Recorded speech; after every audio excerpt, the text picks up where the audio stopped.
Chapter 29. Trust Your Gut. When we set sail from Avon's Island, our numbers had dwindled to what the sailors called a skeleton crew. The first lieutenant and the other officers had refused to follow orders from Rian and resigned. Most of the crew were happy with their new leader, but some were too afraid to take the risk.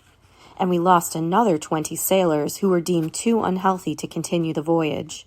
Scurvy, open sores, and weakness had started to take their toll. Dumpling couldn't get off the ship fast enough.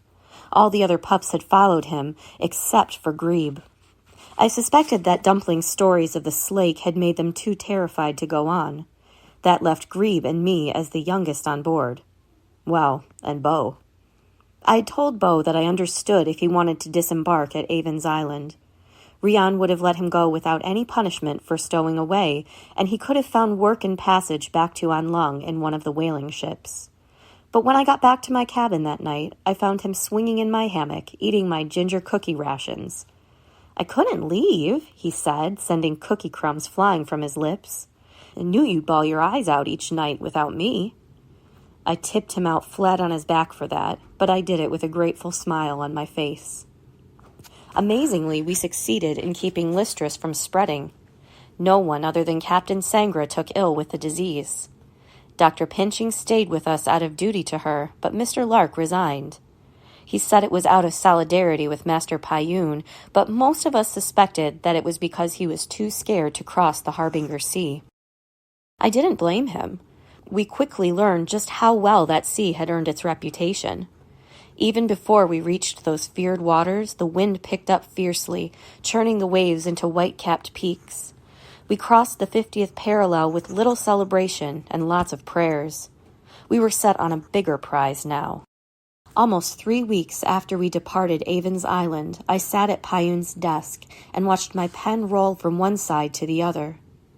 I still slept in my own hammock, but I worked in his cabin to make use of his books and papers. But being at his desk didn't make my task any easier.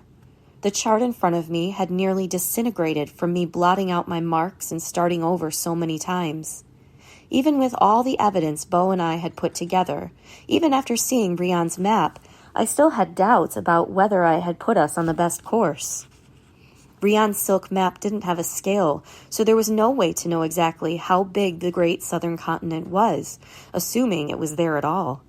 We could blow right past our target, and we'd never know. If that happened, the fault would be on my head and no one else's. My fingers wandered to my pocket, where I still kept Payun's eyeglass. I tapped the case through the fabric. I hadn't taken it out since he gave it to me, not even to look at it. When I had to make observations, I used my old scope instead. Which way, I mumbled to myself. If Mud were here, he'd tell me to quit thinking so hard.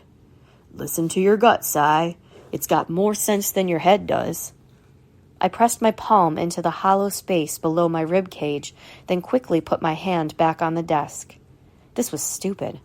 What would Mud have ever understood about navigation? But as I stared at the open spot on the map in front of me, something kept drawing my eyes to the west. The other ships I had read about had been swept toward the Sunderlands by accident. We had to figure out how to do it on purpose. If we took a southwesterly course, we'd hug the edge of the whorls and could use their energy to push us deep into the Harbinger Sea. With luck, we'd end up where the other voyagers had spotted land. Before I had time to change my mind, I jotted our new heading on a slip of paper. I left the room and hurried up to the quarterdeck to look for Rian. The wind, gusting hard from the northeast, nearly beat me back down the stairs. I looked up and saw that we were still running with full sails. The Prosperity had to be racing near top speed. Grebe and 3 of the bigger men on the crew manned the wheel in the center of the quarterdeck. I made my way to them as the ship rolled under my feet. "Where's Miss Rian?" I asked, straining to be heard over the wind. "Just went below," answered Grebe, keeping his eyes ahead. I turned to leave, but he reached out and grabbed my cloak. "She should get back up here. We don't like the look of that there." Grebe nodded to our port side. In the distance, an inky line of clouds hung low to the horizon. "You think we can outrun it?" I asked, looking from Grebe to the other sailors. "If any ship could, it's the Prosperity," shouted the thick-necked sailor who was now our new quartermaster. "But we gotta be ready to shorten sail if the storm catches us." "I'll tell Rian." Payun had once explained that running with all the sails unfurled during a storm was a disaster waiting to happen. If the wind was too strong, it could put enough strain on the sailcloth to snap the masts. Waiting until a squall hit to send the crew aloft to take in the sails would be a deadly mistake. I knocked on Rian's door. "It's Sai," I called. "Yes, enter." She and I rarely exchanged more than a few sentences these days, other than to check on my progress with our course. She was a different person now. Even though no one called her captain, she'd stepped right into the role of our ship's commander. That meant no more socializing with the crew, no more card games. Even toward me, she was more formal and distant than before.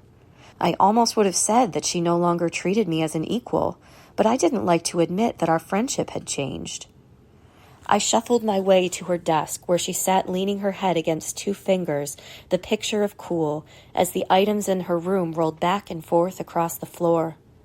Captain Sangra remained quarantined in her own cabin, but all her charts, books, and our ship's log had been brought down one level to Rian's quarters. This room was now the center of command on the ship. "Miss Rian, we've got heavy winds from the northeast and a squall line on the horizon. Our quartermaster thinks we can outrun it, but maybe you should order them to reduce the—" "We'll outrun it," said Rian calmly. "The Prosperity hasn't even begun to show her speed. But I will go up in a moment to see for myself." "Yes, of course," I said, passing her the slip of paper. "At least the winds are favorable for the heading I chose." "Good. When do you expect we will sight land?" "I'm working on that now, miss. May I have another look at your silk map?" Rian looked up at me without that warm smile I was used to. After a long pause, she rose from her chair and walked to where her new jacket hung on a peg near her bed. She took the little map from the inside pocket and handed it to me. "Thank you. I'll bring it back shortly." I turned to go. Rian grabbed my sleeve. "Where are you going?" "To make a copy of this," I said, taken aback, "so I won't have to keep asking you to see it." "No copies. You can look at it here in my room." I laughed half-heartedly, trying to lighten the tension between us. "But our mission is to make a map, isn't it? Eventually, once we discover the Sunderlands, the information on this little chart will be copied 1,000 times over." "Suppose we don't discover it this time. This little chart is the only evidence on Earth that the great southern continent exists. Anyone with a copy could sell it and make a fortune." "I wouldn't do that. I'm your—" I'd started to say friend, but the anxious way Rian eyed me made the word catch on my tongue. "Your mapmaker." Rian smiled, warm once more, but her eyes stayed on the silk square in my hand. "Of course you wouldn't, Sai. Of course not." "It's all right." I handed the map back to her. "I've had a good look. I don't need it anymore." Instead of putting it back in her jacket pocket, Rian took the silk with her to her desk. When I left the room, she stood swaying with the rocking ship, holding the map close to her chest.